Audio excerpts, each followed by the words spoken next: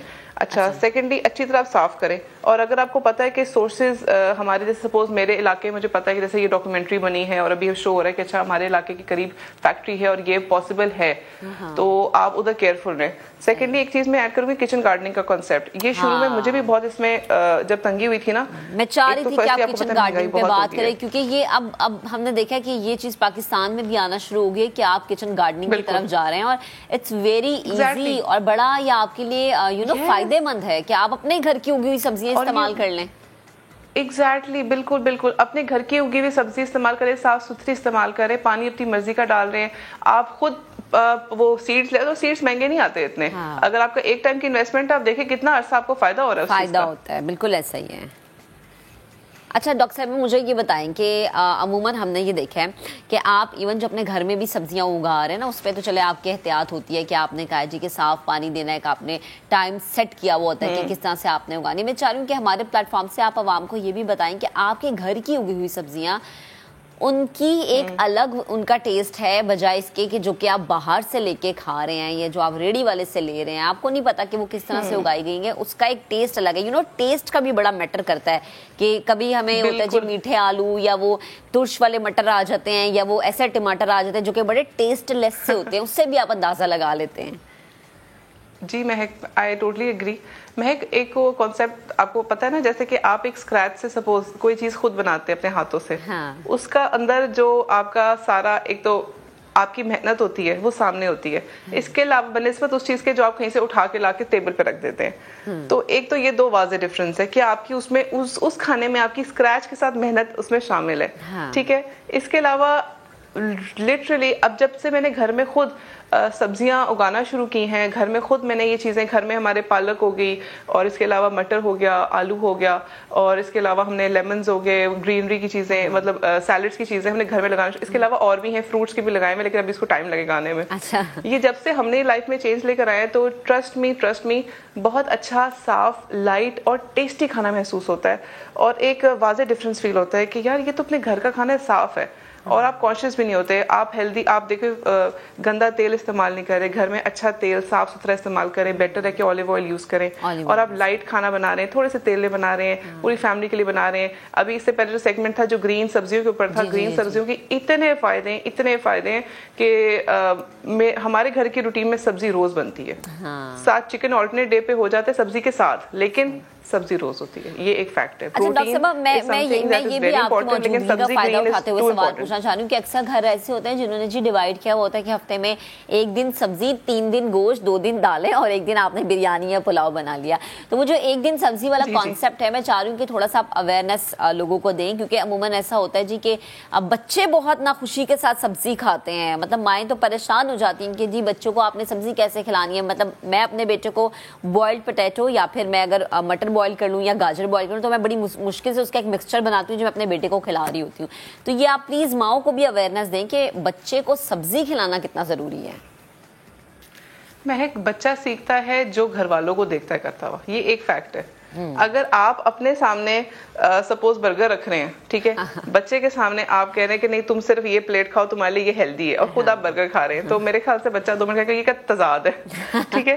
آپ وہ اگر گھر میں روٹین میں سبزی ہی بن رہی ہے، ٹھیک ہے، تو بچہ بھی سبزی ہی کھائے گا. اور آپ اس کو تھوڑا تھوڑا کر کے عادت ڈالیں. دیکھیں عادت بنانے میں نا یہ ایک ریسرچ ہے، ٹیسٹ ڈیولپ کرنے میں بھی نا ٹائم لگتا ہے. 6 ڈیز کنٹینیوسلی اگر آپ بچے کو منہ میں کچھ ڈال رہے ہیں وہ نکال رہے ہیں، دوسرے دن ڈالیں گے وہ نکالے گا، تیسرے دن، چوتھے دن، چھٹے دن کے بعد وہ ایکسپٹ کرنا شروع ہو جائے گا یہ چیز کھانی ہے، یہ امی نے ڈالنی ہے. تو yes it is a research. یہ ہمیں ایک پریکٹس آپ کو ڈیولپ کرنی ہے اپنے گھر میں سبزیاں بنانے کی، سبزیاں پکانے کی. یس بالکل. جیسے ہم گھر میں مائیں بچوں کی سلیپ پہ ایک سائیکل دیکھتے ہیں، ہم دیکھتے ہیں اس کے لیے ملک امپورٹنٹ ہے، اس کے لیے ایگ امپورٹنٹ ہے. آپ کو پتا ہے اس کے لیے سبزی امپورٹنٹ ہے. تھوڑا سا بچوں کے لیے آلٹر کر کے بنا لیں، تھوڑا سا لیس اسپائسی کریں. ذرا روٹین میں بنتا ہے نا تو مسالے روٹین کے ڈالتے ہیں، بچوں کو وہ اسپائسی زیادہ لگتا ہے. ان کے لیے آپ اس کو تھوڑا سا رائس میں مکس کر دیں، اس کو تھوڑا سا روٹی زیادہ لگا لیں، تھوڑا سا کم ڈال دیں سبزی، لیکن ڈالیں اس کی پلیٹ میں پورشن ہو سبزی کا، اس کو پتا ہو کہ کھانا ہے.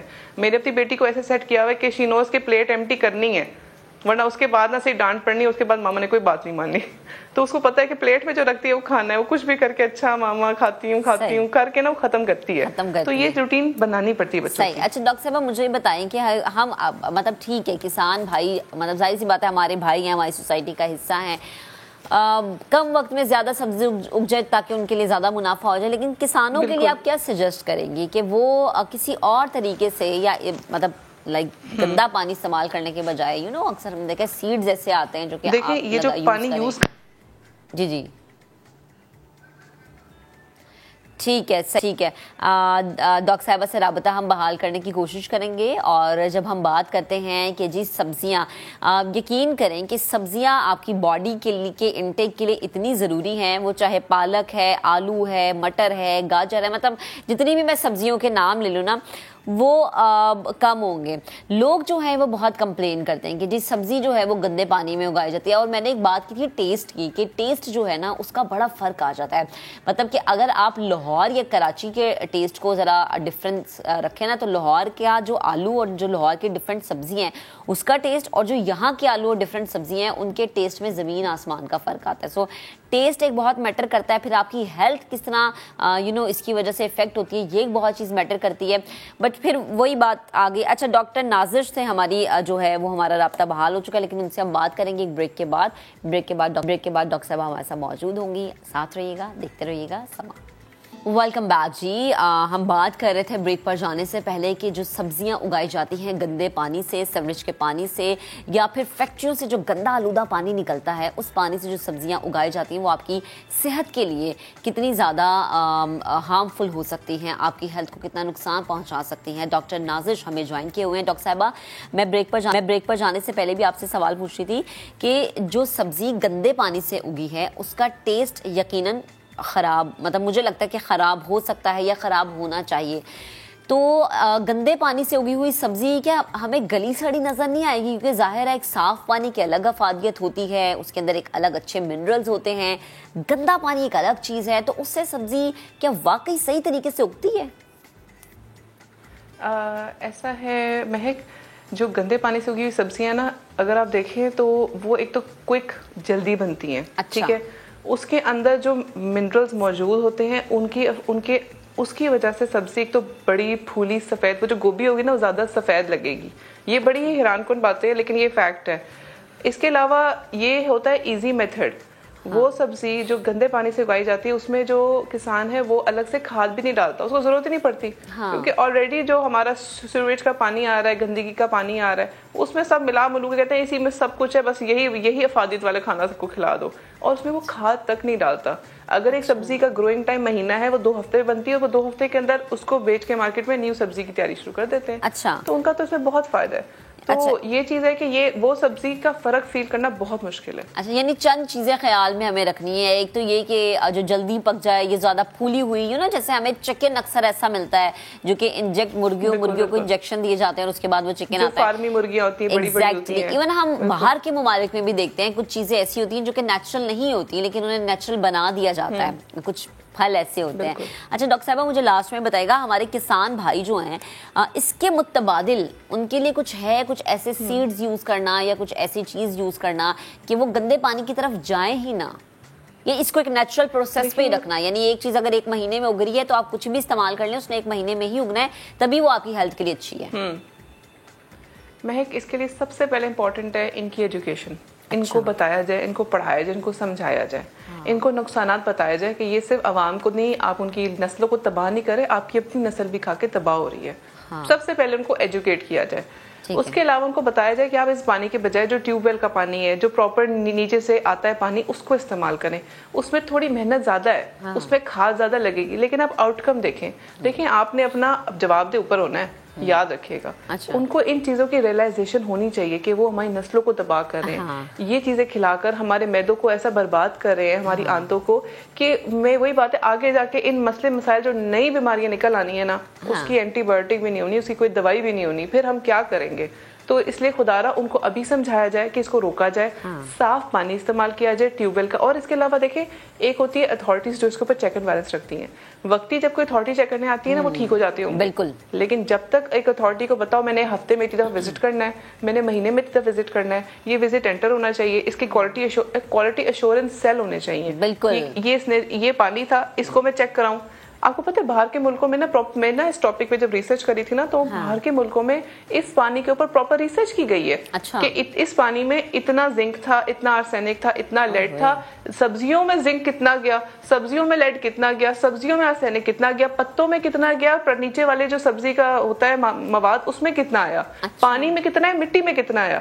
اتنی اس کی ڈینس ریسرچ کی جاتی ہے انسانی صحت کے لیے.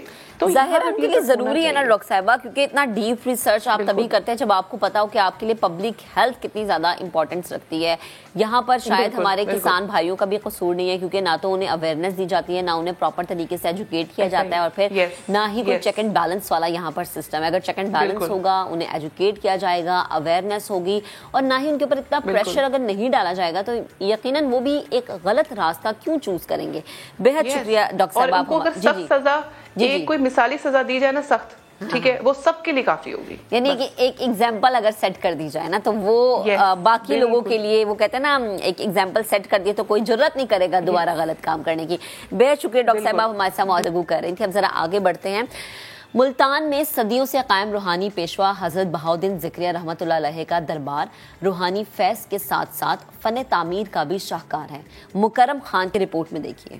مدینۃ الاولیاء ملتان کے وسط میں بلند و بالا مقام جہاں پر صوفیاء کرام کا شہر آباد ہے. ان صوفیاء کرام میں سے ایک مزار شیخ الاسلام حضرت غوث بہاؤالدین ذکریہ ملتانی کا ہے. حضرت شیخ 27 رمضان المبارک 561 ہجری کو جنوبی پنجاب کے نواحی علاقے کروڑ لالیسن میں پیدا ہوئے. آپ مفسر, محدث اور روحانی پیشوا تھے. حضرت بہاؤالدین ذکریہ کا مقبرہ فن تعمیر کا شاہکار ہے.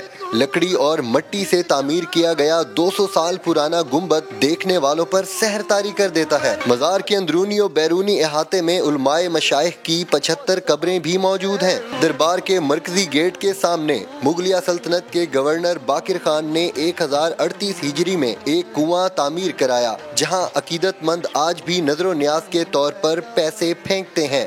جس خانقاہ میں آپ آرام فرما رہے ہیں, یہ آپ نے اپنی زندگی ہی میں تعبیر کرائی تھی, اور اسی طرز کی ایک اور خانقاہ ہندوستان کے علاقے سونی پت میں موجود ہے.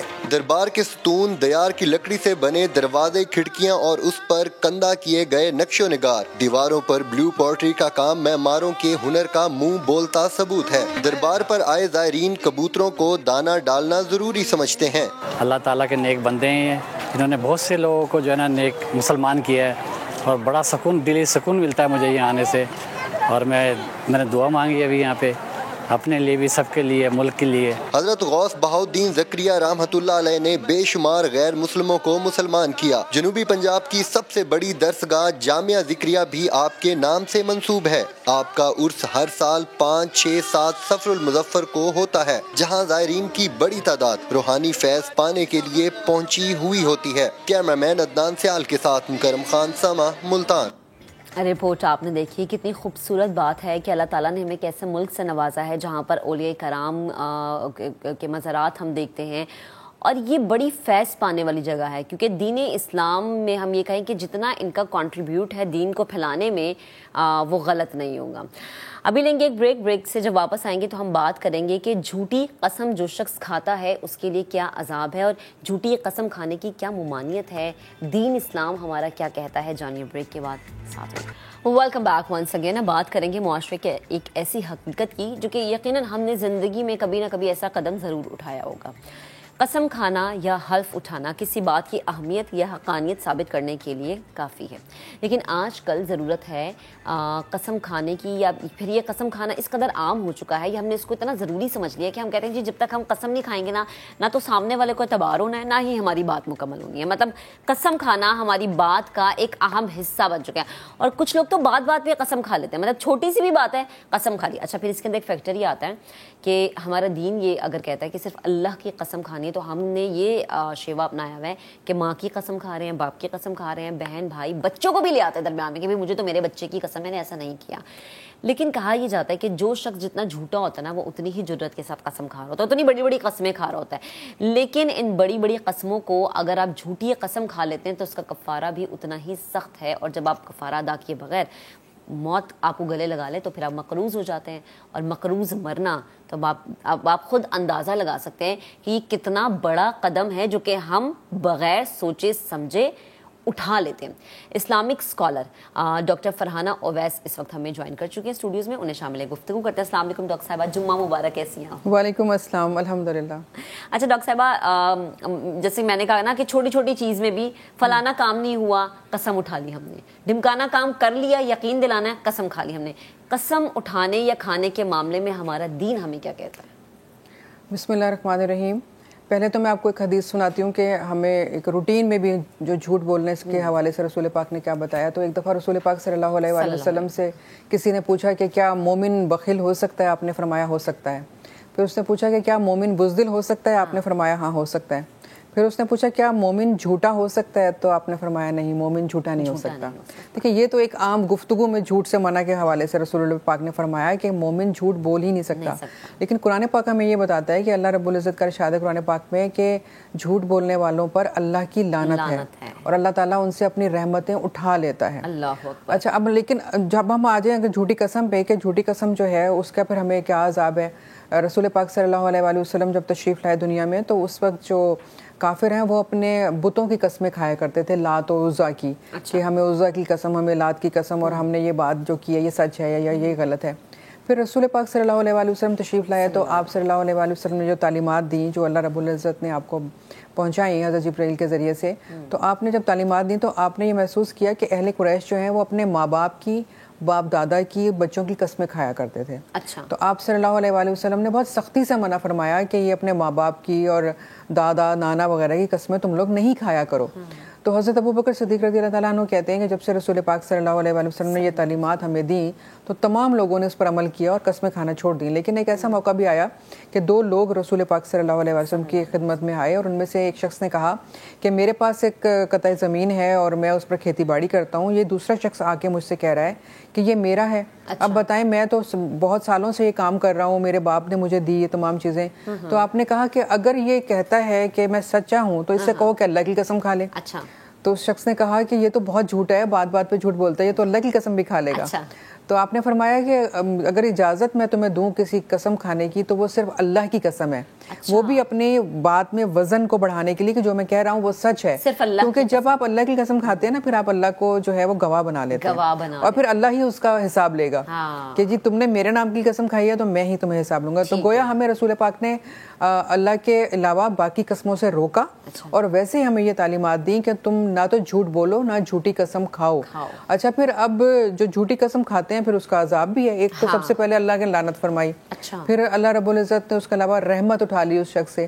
پھر قرآن پاک میں اس کی جو تفصیل ملتی ہے وہ ہے سورہ مائدہ میں آیت نمبر 89 میں، اور اللہ تعالیٰ نے اس میں فرمایا کہ جو تم لغو قسمیں کھاتے ہو بات بات پہ اس پہ اللہ تعالیٰ تمہارا مواخذہ نہیں کرتا، لیکن جب تم کوئی پکی قسم کھاتے ہو تو اللہ تعالیٰ اس پہ تمہارا مواخذہ کرے گا اور اگر تم اس کا کفارہ ادا نہیں کرو گے. اب پہلے تو ہم یہ سمجھ لیں کہ وہ لغو قسمیں کیا ہیں. جیسے میں نے کوئی بھی بات کی اور میں کہوں نہیں قسم سے میں سچ بول رہی ہوں، قسم سے میں ٹھیک کہہ رہی ہوں. اب اس میں آپ نے کسی کا نام نہیں لیا لیکن قسم آپ کہہ رہے ہیں، یہ ایک لغو قسم کی قسم ہو گئی، اس پہ مواخذہ نہیں ہے. لیکن اب ایک دکاندار ہے اور وہ کہہ رہا ہے کہ نہیں اللہ کی قسم یہ مال بالکل صحیح ہے، بہترین ہے اور اس کی یہی قیمت ہے جو میں بتا رہا ہوں اور اس میں کوئی نقص بھی نہیں ہے، لیکن وہ جھوٹی قسم کھا رہا ہے اپنا مال بیچنے کے لیے. یہ ہو گیا گناہ کبیرہ اور اس پر توبہ جو ہے وہ واجب ہو گئی ہے کہ وہ توبہ کرے اور اللہ تعالیٰ سے معافی مانگے، اس نے گناہ کیا ہے. تو تین قسمیں، ایک تو لغو ہے، ایک یہ غموز کہلاتی ہے جس میں آپ جھوٹی قسم کھاتے ہیں اور اپنا مال بیچ دیا یا کوئی بات کو منوانے کے لیے. تیسری ہے منعقدہ یعنی کہ جس پہ آپ کو کفارہ دینا ہی دینا ہے، اور اس میں یہ کہ جیسے آپ نے کہا قسم اللہ کی میں فلاں شخص سے ساری زندگی بات نہیں کروں گا. اچھا آپ نے قسم کھا لی لیکن کچھ عرصے کے بعد آپ کو بات کرنی پڑ گئی. اب آپ کیا کریں گے؟ اب اللہ تعالیٰ نے سورہ مائدہ میں بتایا کہ تمہیں اس طرح کی اگر تم قسم کھاتے ہو اس کو پکی قسم کہیں گے. آپ نے اللہ کے نام پر پکی قسم کھا لی اور آپ نے کہا میں ساری زندگی یہ کام نہیں کروں گا. قسم آپ کو توڑنی پڑ گئی یا آپ نے کسی وجہ سے توڑ دی تو اس کا کفارہ قرآن میں ہی بتایا سورہ مائدہ میں کہ پھر آپ 10 مسکینوں کو کھانا کھلائیں یا پھر 10 مسکینوں کو کپڑا دیں یا کسی غلام کو آزاد کریں. اب غلام تو آج کل ہوتے نہیں ہیں. اس کے علاوہ فرمایا کہ اگر تم یہ نہیں کر سکتے تو پھر تم 3 دن روزے رکھو اور وہ 3 روزے لگاتار ہونے چاہیے، گیپ کے ساتھ ایک ساتھ رکھنے. اگر آپ نے یہ نہیں کیا تو پھر آپ ظاہر ہے کہ جو اللہ تعالیٰ نے فرمایا کہ اللہ کی لعنت ہے جھوٹوں پر، پھر آپ لعنت کے بھی مستحق ہوئے، پھر آپ مکروز بھی ہوئے، اور اگر آپ اسی طرح مر جائیں گے تو پھر آپ مکروز ہی کہلائیں گے. اور اس چیز کا کفارہ کیسے آپ مرنے کے بعد ادا کریں گے؟ تو اس لیے ہمیں اول تو رسول پاک صلی اللہ علیہ وسلم نے ہمیں واضح طور پہ کہا کہ بات بات پر قسم نہیں کھایا کرو، لیکن اگر تمہیں ضرورت پیش آ جائے یا کوئی ایسا موقع ہو کہ تمہیں یہ وضاحت کرنی ہو کہ تو اپنے بعد میں وزن ڈالنے کے لیے تو اللہ کی قسم کے علاوہ کوئی اور قسم نہ کھاؤ. صحیح. اچھا مجھے یہ بتائیں ڈاکٹر صاحبہ کہ اکثر ایسا دیکھا ہے ہم نے کہ لوگ اپنے بچوں کی قسم کھا لیتے ہیں. اچھا عموماً ہماری سوسائٹی میں ہوتا ہے بچے کی آپ نے قسم کھا لی, آپ نے جھوٹی قسم کھا لی, لیکن بچہ آپ کا بیمار ہو گیا یا بچے کے ساتھ کوئی مسئلہ ہو گیا تو کہتے ہیں دیکھا جھوٹی قسم کھائی تھی نا, وہ بچے پہ چیز آ گئی. یہ کیا آپ وہ ہے سوچ؟ دیکھیں میں نے پہلے بھی کہا نا, جب رسول پاک صلی اللہ علیہ وسلم کے دور میں جب لوگ جو تھے وہ اپنے باپ دادا کی اور اپنے رشتوں کی قسمیں کھایا کرتے تھے. ماں کی قسم بہت کھا لیتے تھے اور باپ دادا کے نام لے کر. ابھی بھی کھاتے ہیں ماں کی قسم, ابھی بھی کھائی جاتی ہے. دیکھیں جو غلط قسم کھا رہا ہے ظاہر ہے کہ عذاب تو اسی کے اوپر ہے نا, ان لوگوں پر تو نہیں ہے جس کی قسم اس نے کھائی ہے, ان پر تو عذاب نہیں ہے, لیکن اس کو بہرحال توبہ کرنی چاہیے. توبہ واجب ہو جاتی ہے اس طرح کی جھوٹی قسمیں کھانے پر. ہمیں کسی بھی رشتے کی قسم نہیں کھانی چاہیے. ہمیں اللہ تعالیٰ نے, رسول پاک نے منع فرمایا ہے. ہم اپنی ماؤں کی یا اپنے بچوں کی قسمیں کھاتے ہیں, ہمیں کوئی اس سے کوئی تعلق نہیں ہے دین میں اس کا. ہمیں صرف اور صرف سیدھی اور سچی بات کرنی چاہیے, لیکن اگر کوئی بہت ہی ضرورت پیش آ جائے تو صرف اللہ کی قسم کھانے کی اجازت ہے. اچھا مجھے یہ بتائیں کہ اکثر ہم نے دیکھا ہے ایون ریلیشن شپ میں ایسے دیکھیں کہ سامنے والا آپ کو کہہ رہا ہوتا ہے کہ جی اچھا تم قسم کھا لو مجھے یقین آ جائے گا. تو یہ ایک سائیکی بن گیا نا ہماری سوسائٹی کی, قسم جب تک نہیں کھائیں گے ہمیں یقین نہیں آتا. یہ پھر ہماری اپنی بھی ایک سوچ ہے. دیکھیے اگر کوئی شخص بار بار یہ بات کہتا ہے نا تو اس کا مطلب ہے کہ وہ آپ پر ویسے ہی یقین نہیں کر رہا. ہاں کہ وہ آپ کو اس پوائنٹ پہ لے کر آ رہا ہے تو آپ کہہ دیں جی میں تو سچ ہی بول رہا ہوں یا سچ بول رہی ہوں, آپ کو یقین کرنا ہے تو کریں, نہیں تو نہ کریں. ہم کیا کر سکتے ہیں اس میں؟ صحیح. اچھا ڈاکٹر صاحب ویسے آپ اس حقیقت سے اگری کریں گی کہ ہماری سوسائٹی میں یہ چیز یہ بلکہ ایک ایسا المیہ ہے کہ چھوٹی چھوٹی چیزوں پہ قسم کھانا رواج ہے, فیشن بن گیا کہ جب تک آپ قسم نہیں کھاتے تب تک کہتے ہیں کہ شاید مطلب ہر شخص سمجھتا ہے کہ میری بات میں بہت وزن آ جائے گا اگر میں نے قسم کھا لی. لیکن اس وزن سے پہلے یہ سوچ لیں کہ ہمارے رسول نے, ہمارے آقا نے کیا ارشاد فرمایا ہے اس کے بارے میں. دین کیا کہتا ہے؟ ہم نے دین کو بہت دور کر دیا نا, اس لیے ہم جتنے بھی غلط کام کر رہے ہیں وہ دین سے دوری کی وجہ سے ہے. اگر ہم تھوڑا سا اس کو سمجھ لیں گے تو ہماری چیزیں آسان ہو جائیں گی. ٹھیک ہے ڈاکٹر صاحب, بے حد شکریہ ہمارے ساتھ موجود تھی, گفتگو کر رہی تھی. تو بھائی اپنی زندگی کو دین اسلام کے مطابق گزارنے کا عادی بنا لیں. ہمیشہ سے یہ مت کریں سامنے والا یقین نہیں کرا نہ کرے, چھوڑ دیں آپ اس کو. آپ اپنے لیے اپنے اللہ کے سامنے صاف ہیں, یہ بہت ضروری ہے. آج کے پروگرام سے اتنے, آپ سے ملاقات کریں گے منڈے کو. اپنا بہت سا خیال رکھیے گا. 2 دن ویکینڈ پر آپ بیسٹ آف نیا دن دیکھیے گا, فیڈ بیک دیجیے گا, ویکینڈ کو اچھے سے انجوائے کیجیے گا. ہمیں دعاؤں میں یاد رکھیے گا. اللہ حافظ.